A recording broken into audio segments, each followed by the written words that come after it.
What up, y'all? You're listening to Sports Talk with Tropp, and I'm your host, Katie Tropp. Well, damn, UFC 300 really lived up to the hype. I mean, I watched this whole thing, and it was, from start to finish, one of the greatest nights in UFC history. I mean, we had some crazy knockouts.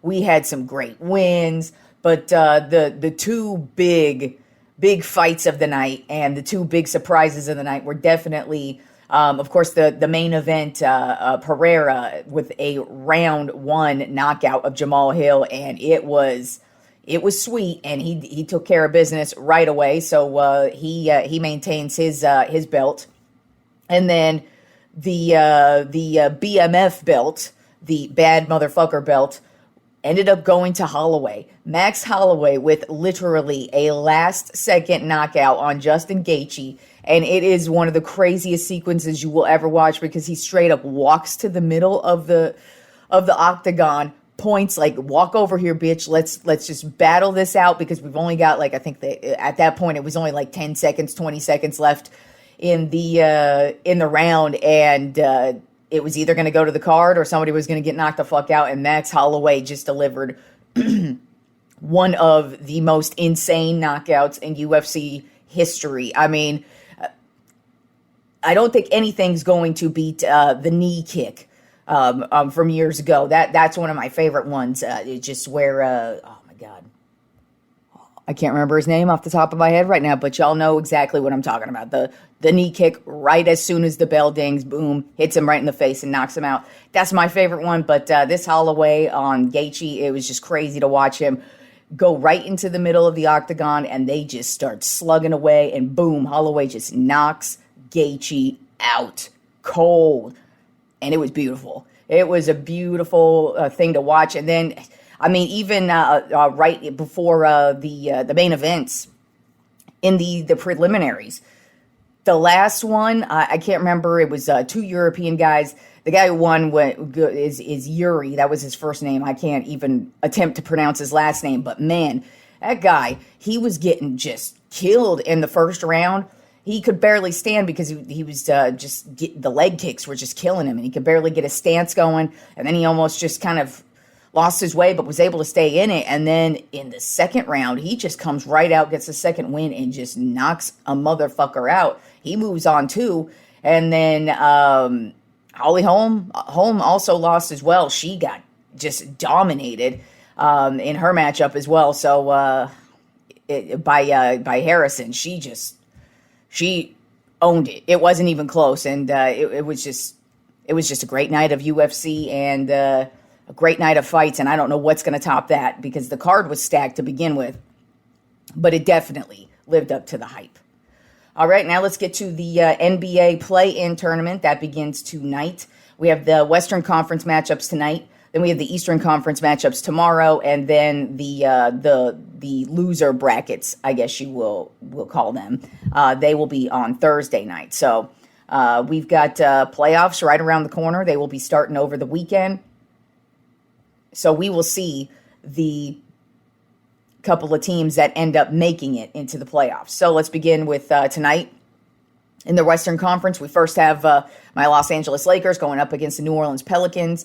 And I mean, I'm pretty confident just because the Lakers just walloped the Pelicans just a couple of days ago, and it wasn't even close.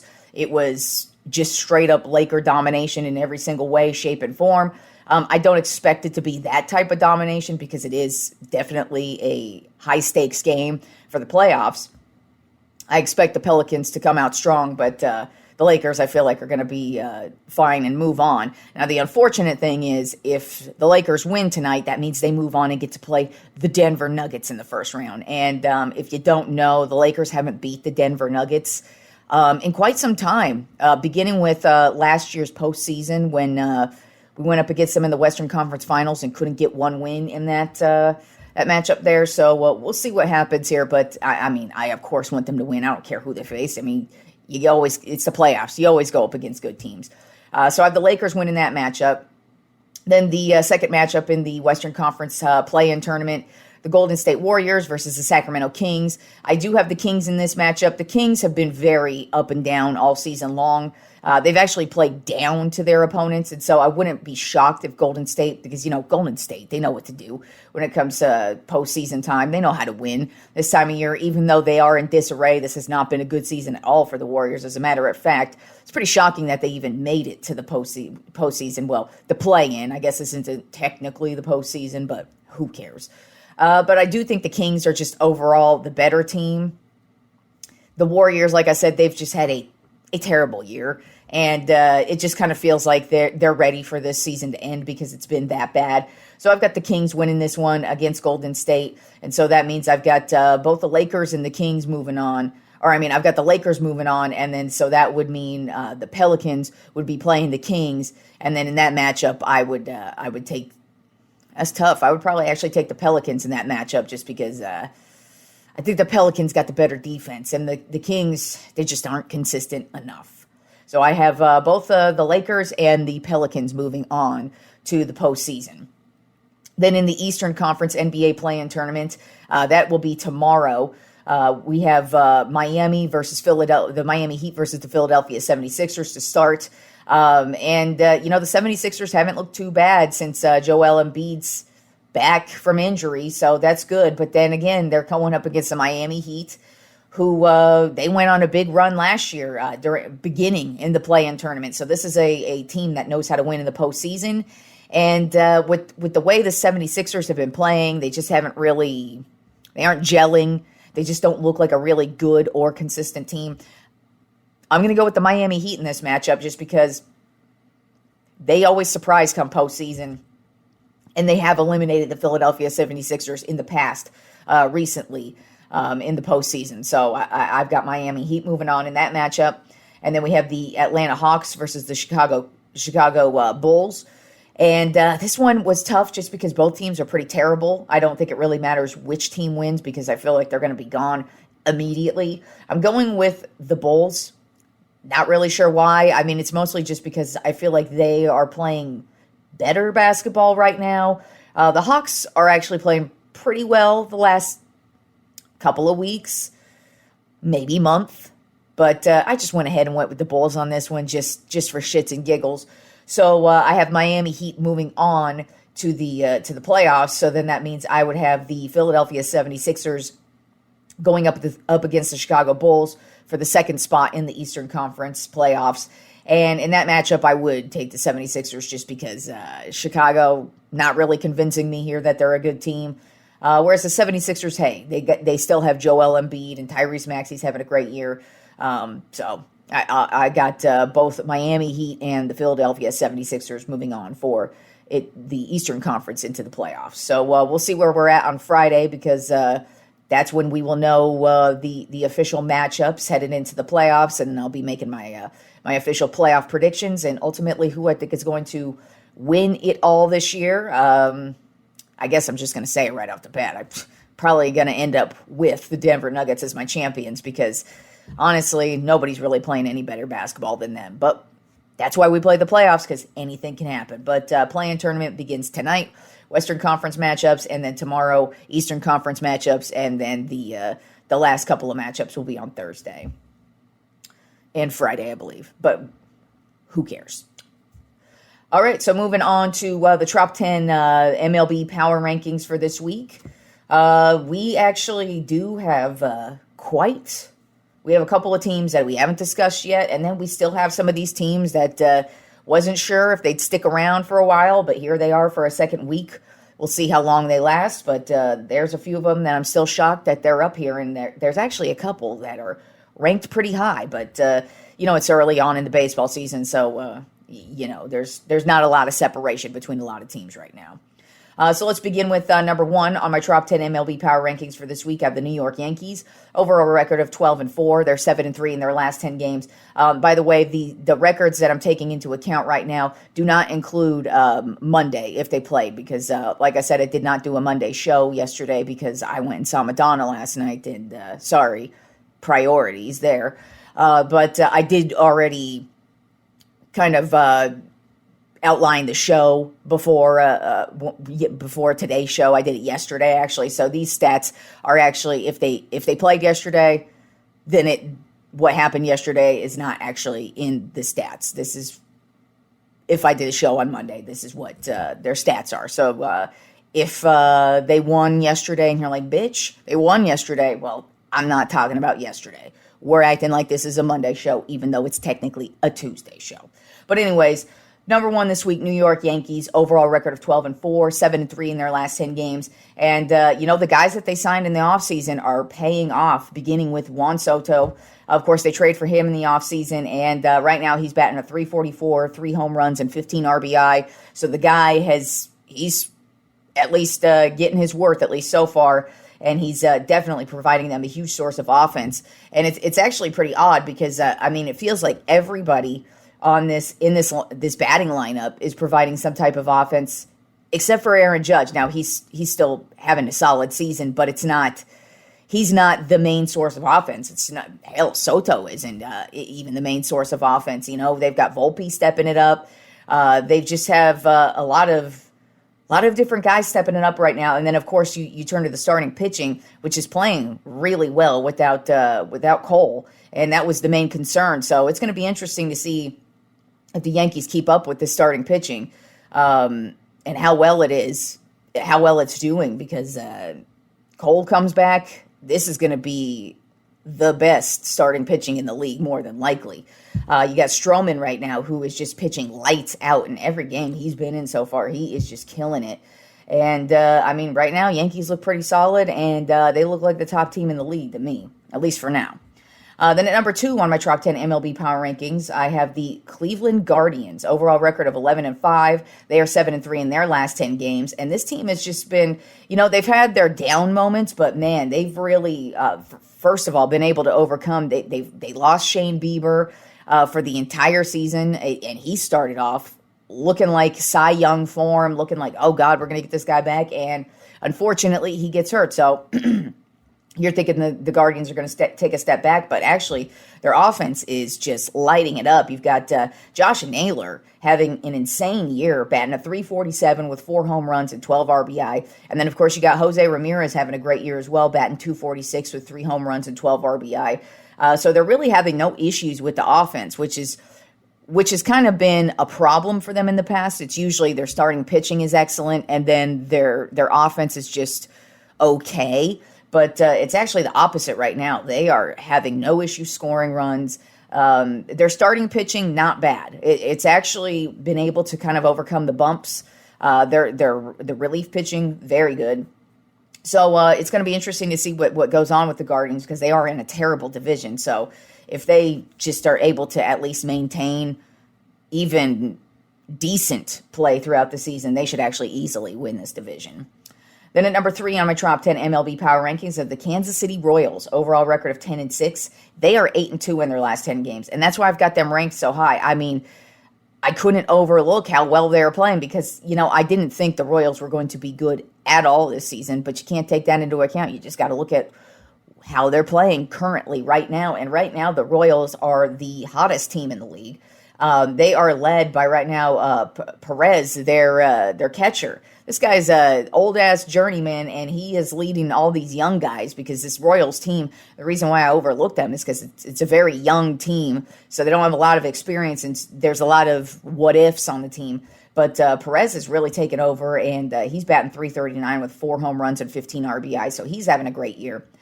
But then at the starting pitching position, that's where they're really getting it going, is with their starting pitching. And they've got Brady Singer right now. He's got 2 wins on the season with a .98 ERA and 18 strikeouts. So they are getting some heavy pitching from this dude. And really, starting pitching for them right now has actually been really solid. They've been playing well on defense, and they've just had really no issue scoring runs. And it's going to be interesting to see if the Royals are actually able to stay in the mix, or if they're just one of these teams that I talk about for a couple weeks and then boom, they fall off. Then at number 4 on my top 10 MLB Power Rankings, I have the Atlanta Braves, overall record of 9-5. They're 6-4 in their last 10 games. Unfortunately, Spencer Strider is out for the rest of the season. He had to have Tommy John surgery, and so that's always the worst news you want to hear when you have a starting pitcher, is that they are out with Tommy John, because that means they are 100% out the rest of the year. And you never know, could bleed over into next season as well. But since it's so early, I kind of feel like he will be ready to go next year. But unfortunately, that does not matter for this year. And we are early on in the season, and we are missing quite a few of the top dogs at starting pitching due to Tommy John surgery. So it's been a very odd year for pitchers and their elbows and their injuries. So and Strider is just another one that unfortunately is injured. But actually the Braves they've also been overcoming this. And I had a feeling, outside of Strider, they don't really have a lot of consistency at the starting pitching position, but right now they've been able to overcome it. I mean, because obviously they have no issue scoring any runs, and they're getting some offensive production from a source that nobody really expected, and that's Marcell Ozuna, who's been on the team for a few seasons now, and he's had his ups, he's had his downs, and over the last couple of seasons, he's been very, very inconsistent, but right now he is batting at .373 with 7 home runs and 21 RBI, so he is leading the pack right now for the Braves, and they're stacked lineup. So, offensively, there are no issues for the Braves, but I kind of have a feeling that the starting pitching is going to be an issue for them as the season wears on, because Strider was their ace, Strider was the dude, and he's great for those strikeouts. He's great for some wins, and he's just an overall solid pitcher, and you need that guy. But I guess you could say, luckily, he's out so early on in the season, so they can at least keep it moving and not really lose a huge piece of their team, even though, he is a huge piece of their team. Then at number 5 on my Tropp 10 MLB Power Rankings are the Milwaukee Brewers. Overall record of 10-4. They're 6-4 in their last 10 games, and this is also one of the hottest teams in the league right now. It is crazy how well the Brewers are playing. Peralta is having another great start for the Brewers at starting pitcher. He's got 2 wins on the season with a .255 ERA and 26 strikeouts, so he's been fantastic for them. And then you got Willy Adames, who just, he's been their dude for the last couple of seasons offensively, and here he is, batting .310, 3 home runs, 9 RBI. This team's just they're really put together. Their starting pitching is pitching great right now.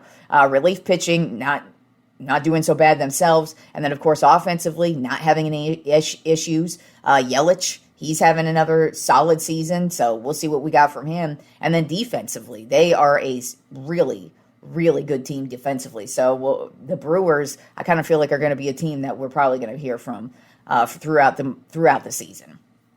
Then at number 6 on my Tropp 10 MLB Power Rankings, the Los Angeles Dodgers. Overall record of 11-7. They're 5-5 in their last 10 games. And, even though they're only 5-5 in their last 10 games, they are still having no issues scoring runs. They actually lead the league right now with 96 runs. So that's not an issue for them. And then, of course, Tyler Glasnow, their big pickup in the offseason, outside of Ohtani, of course.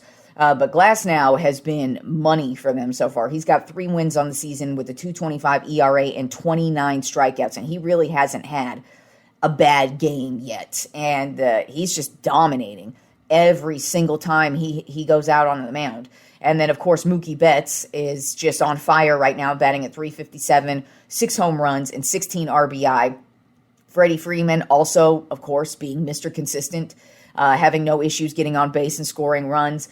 And, and then, of course, Ohtani, he hasn't really caught fire, if you will, yet, but, he still has had his moments, and he's still having a solid season. So, hey, I'm happy to drop the Dodgers down just a bit in my Tropp 10. I'd like to drop them completely out. So, could you start to suck now? But right now they are actually playing pretty well, especially Glasnow. He looks like he's going to be one of the top pitchers in the league if he's able to stay healthy, because it is quite concerning to see how many starting pitchers in the league, and we are only a couple weeks into the baseball season, and there's legitimately like 5 pitchers right now who are completely gone for the season, and we just started this thing. So as far as starting pitching goes, if you've got depth, that's probably the best thing you've got going for you right now, because I feel like a lot of teams are going to be looking for some starting pitching help as the season wears on, because it is not looking good so far. And there's a lot of reasons why these guys are blowing out their elbows. Who knows? It's not just one reason. A lot of people are trying to blame the pitch clock, but I mean, also guys are trying to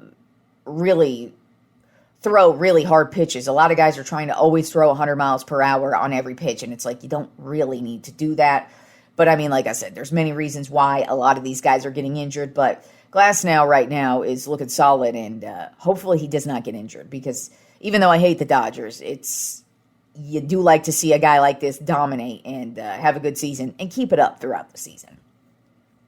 Then at number 7 on my Trop 10 MLB Power Rankings of the Pittsburgh Pirates, overall record of 11-5. They're 6-4 in their last 10 games, and hey, well, I'm shocked we're still talking about this team. I expected them to fall off. They have they're not as hot as they were to start the season, but I mean, 6-4 in your last 10 games, that's nothing to be upset about. And then, of course, Andrew McCutchen, he hit his 300th home run over the weekend, which, I mean, really, if you look at Andrew McCutchen's career stats over the last 15-ish years, he's been a top 5 producer on the offensive side of things. I mean, he's right up there with Mike Trout. He's right up there with Bryce Harper. He's right up there with Aaron Judge. He's right up there with all the dudes who are the heavy hitters right now. And I think a lot of people forget about McCutchen because, you know, he's old and he's not producing the way he used to.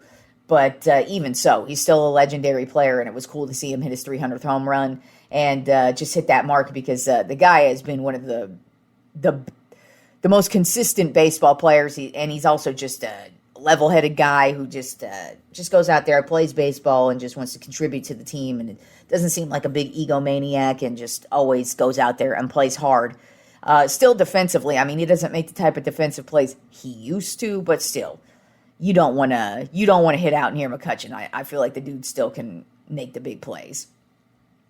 Then at number 8 on my Trop 10 MLB Power Rankings of the Baltimore Orioles, overall record of 9-6. They're 6-4 in their last 10 games. And Corbin Burnes, they picked him up in the offseason. They traded for him, like a month ago?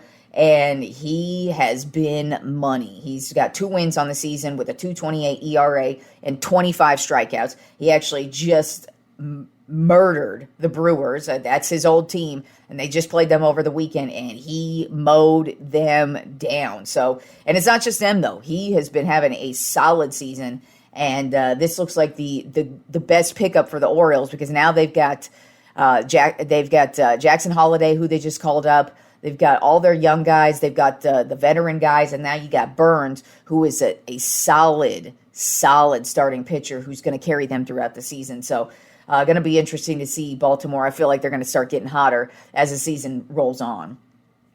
Then at number 9 on my Trop 10 MLB Power Rankings, the Chicago Cubs. Overall record of 9-6, 6-4 in their last 10 games. And honestly, I didn't really think we'd be talking about the Cubs much this year because I didn't really think they had a lot going on. But actually, they do have quite a bit going on right now. Starting pitcher Shota Imanaga. This guy, they just picked him up in the offseason.